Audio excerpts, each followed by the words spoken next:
आज अपन पढ़ेंगे second chapter nutrition in animals. Last time हमने पढ़ा था न्यूट्रिशन इन प्लांट्स। तो प्लांट्स में न्यूट्रिशन कहाँ से मिलता है, पोषण, खाना कैसे बनता है, ये सब अपन ने पढ़ा था। Now we will read about animal nutrition. Animals में ह्यूमन बींग्स भी आते हैं, we are a kind of animal only, और एनिमल्स और ह्यूमन बींग्स में कोई ज़्यादा अंतर नहीं होता।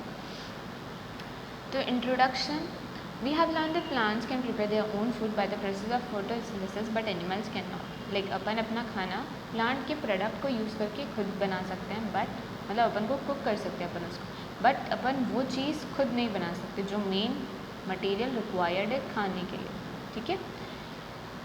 उसी तरह से एनिमल्स भी नहीं कर सकते, वो तो कुक भी नहीं कर सकते।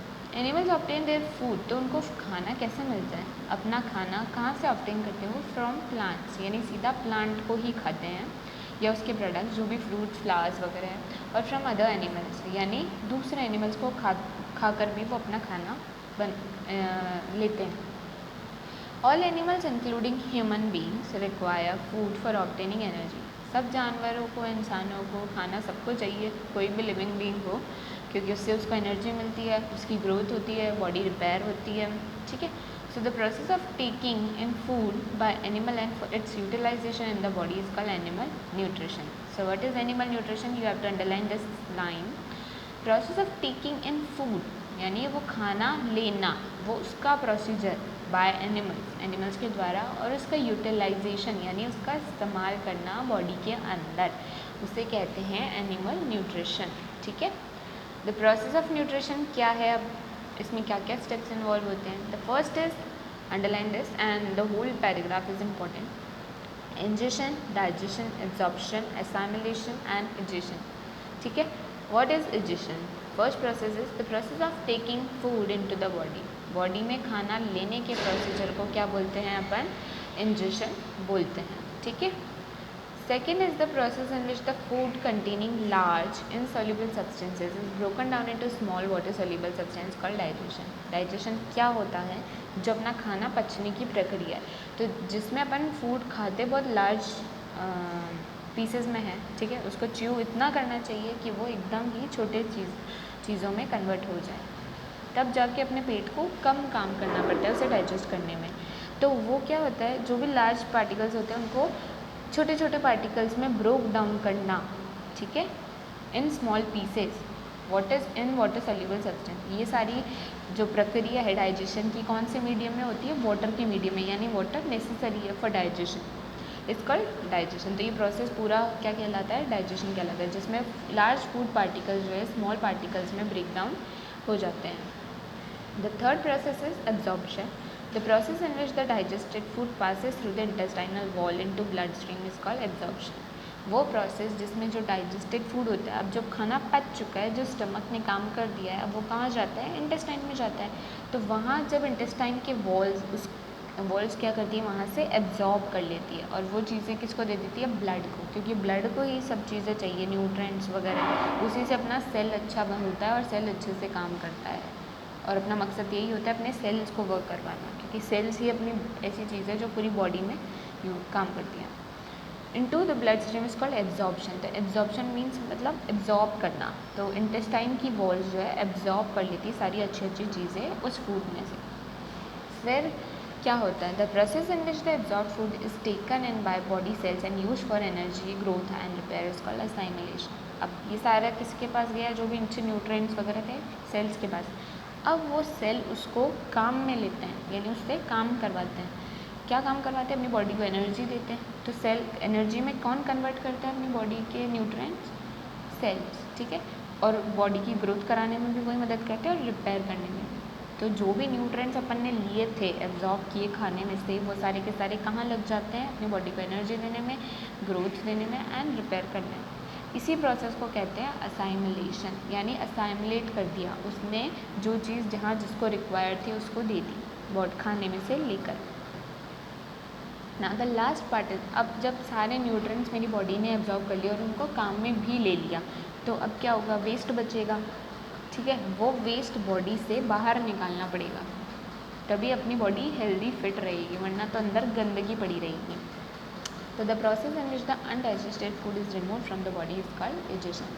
तो वो प्रोसेस प्रक्रिया जिसमें से अनडाइजेस्टेड फूड जो है वो बॉडी में से निकाल दिया जाता है, रिमूव मीन्स निकाल दिया जाता है, उसे हम कहते हैं डाइजेशन, जो एक्सक्रीट अपन करते हैं, ठीक है, डेली उठ के आप जो करते हो, that is very very necessary. तो ये 5 प्रोसेस आपके काम करते हैं। सबसे पहले खाना आप खाते हो, दूसरा उसके बाद अपना स्टमक उसको डाइजेस्ट करता है, थर्ड उसके बाद जो डाइजेशन होने के बाद जो उसमें न्यूट्रिएंट्स होते हैं उसको एब्जॉर्ब कर लिया जाता है और पूरी बॉडी में पहुंचा दिया जाता है सेल्स के थ्रू, और उनसे काम करवा लिया जाता है, उनको एनर्जी देने में, बॉडी को रिपेयर करने में, ग्रोथ में। फिर बची हुई जो चीज़ होती है, जो वेस्ट होता है अपने बॉडी का, वो निकाल दिया जाता है बॉडी से बाहर। Next is nutrition in some animal. कुछ एनिमल्स में न्यूट्रिशन अलग टाइप का होता है ना। ह्यूमन बींग्स में तो सब में इसी तरह का प्रोसीजर होता है, बट एनिमल्स क्या है, बहुत डिफरेंट वेराइटीज़ के हैं, तो उनमें कुछ में अलग अलग टाइप का न्यूट्रिशन देखा जाता है।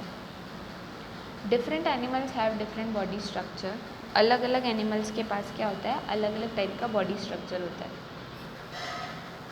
तो सबका बॉडी स्ट्रक्चर अलग है एनिमल्स का। तो process of nutrition in different animal is different, इसीलिए उनमें न्यूट्रिशन का प्रोसीजर अलग अलग है। इन दिस सेक्शन हम डिस्क्राइब करेंगे कि यूनिसेल्युलर एंड मल्टीसेल्युलर एनिमल्स में किस तरह से ही काम करता है। लास्ट क्लास में अपन पढ़ के आए यूनिसेल्युलर या मल्टीसेल्युलर क्या होता है। We want repeat it again and again, but still आपको अगर कोई डाउट लगे तो आप you can go to the previous book and read there, ठीक है, क्योंकि आपको अब तक तो वो चीज़ें याद होनी चाहिए, तभी तो हम नेक्स्ट क्लास में मूव कर पाएंगे। We can discuss every topic in every class, ठीक है। यूनिसेल्युलर एनिमल्स कौन कौन से थे? Amoeba that feed on microscopic plants and animal, जो क्या खाते हैं, उन प्लांट्स एंड एनिमल को जो माइक्रोस्कोपिक यानी जो अपने को तो दिखते भी नहीं है। अमीबा भी अपन को नेकेड आइज से नहीं दिखता है। यूनिसेल्युलर इसमें सिंगल सेल है। When amoeba comes in contact with its prey, prey यानी उसका शिकार, तो जब वो उसके शिकार के पास आता है, उसके कॉन्टैक्ट में आता है, it extends it's pseudopodia and surrounds the organism forming a cup like structure. तो जैसे ही वो उसके पास आता है, ठीक है, क्या होता है, वो अपना बॉडी शेप, जो यहाँ पे उसका प्रे है, तो उसका बॉडी शेप यहाँ तक होता है, फिर वो उसको ऐसे पूरा बॉडी यहाँ तक फैला लेता है। जैसे ये यहाँ पे उसका प्रे है और यहाँ उसकी बॉडी है, तो वो इस प्रे के चारों ओर इस तरह से अपनी बॉडी को फैला लेता है, उसको यानी अपने अंदर ट्रैप करने की कोशिश कर लेता है, उसको सराउंड करके, यानी उसको चारों तरफ से घेर कर, और वो कप लाइक शेप बन जाता है। तो cup like structure forms a food vacuole in the cell, और जो कप लाइक स्ट्रक्चर वो क्या बनाता है, एक फूड विक्यूल बना लेता है अपने सेल के अंदर। It is then taken inside the cell, और फिर वो फूड विक्यूल जो इस तरह से उसके बना था कप लाइक शेप में, वो उसको अपने बॉडी के सेल के अंदर ले लेता है। इस मेथड को बोलते हैं फेगोसाइटोसिस। तो ये आपको पूरा अंडरलाइन करना है, द कप अमीबा से लेकर फेगोसाइटोसिस तक। Enzymes are released from the food vacuole which break down the food. अब फूड विक्यूल के अंदर क्या होता है, एंजाइम्स रिलीज होते हैं। जैसे अपने बॉडी में भी डिफरेंट काइंड ऑफ एंजाइम्स, एक ऐसी चीज़ होती है जो डाइजेशन में मदद करती है, तो यहाँ पे भी वो रिलीज़ होते हैं फूड विक्यूल से, जो उसने फूड ऐसे शेप बनाया था कप लाइक स्ट्रक्चर, उसमें खाना ब्रेक डाउन हो जाता है, डाइजेस्ट भी हो जाता है, यानी छोटे छोटे टुकड़ों में टूट जाता है, डाइजेस्ट भी हो जाता है, एंड असाइमुलेट, यानी उससे उसकी बॉडी को एनर्जी भी मिल जाती है। Once the nutrients have been absorbed the waste is thrown out, और जैसे ही वो खाना खा लेता है, न्यूट्रिएंट्स मिल जाते हैं, एब्जॉर्ब हो जाते हैं, काम में आ जाते हैं, उसके बाद जो बचा हुआ वेस्ट है वो भी उसकी बॉडी से बाहर निकल जाता है। ध्यान रखना, कोई भी चीज़ अपने अंदर कुछ चीज़ खाती है तो वो एक्सक्रीट करेगी ही करेगी, इट्स नेसेसरी, क्योंकि कोई भी दुनिया में ऐसा कोई भी एनिमल और वो नहीं बना है जो सिर्फ खाए और ना उस चीज़ के बदले कोई भी वो वेस्ट रिलीज़ ना करे। तो समझ में आ रहा है ये प्रोसीजर आपको? ओके, नाउ ये देखो, ये डायग्राम है, ये फूड पार्टिकल है जो अमीबा को खाना है, ये उसका सेल है जो न्यूक्लियस जिसके अंदर होता है, ये उसके चारों तरफ से कप लाइक शेप बना लेता है, ठीक है, और उसको ऐसे अपने अंदर लेने की कोशिश करता है। फिर ये फूड उसके अंदर आ जाता है और बाद में डाइजेस्ट वगैरह जो प्रोसीजर पूरी हो जाती है, और उसके बाद वो वेस्ट अपनी बॉडी से इस तरह से निकाल देता है। बटरफ्लाइज, बीज एंड हमिंग बर्ड्स सक नेक्टर फ्रॉम फ्लावर्स। वो कैसे खाना खाती है, वो अपना जूस लेती है फ्लावर से। Spiders build a web out of proteinaceous cell given out from their glands. अच्छा, स्पाइडर्स अपना वेब, जाला कैसे बनाती है, मकड़ी का जाला, अपने उनके ग्लैंड्स जो ग्रंथियाँ होती हैं उनसे एक सब्सटेंस निकलता है प्रोटीनेशियस सेल, उससे वो अपना वेब बनाती है। स्पाइडर्स ट्रैप देयर प्रे, और फिर उसके जाले में कोई भी जो इंसेक्ट वगैरह है, यानी मकोड़ा, चींटी, ऐसे फंस ही जाते हैं। फ्लाइज होती हैं, मधुमक्खी, मक्खी, तो वो उसमें फंस जाने की वजह से मर जाती है धीरे धीरे, उससे बाहर नहीं निकल पाती और फिर वो उसको खा लेते हैं। Snakes like python swallow their prey whole.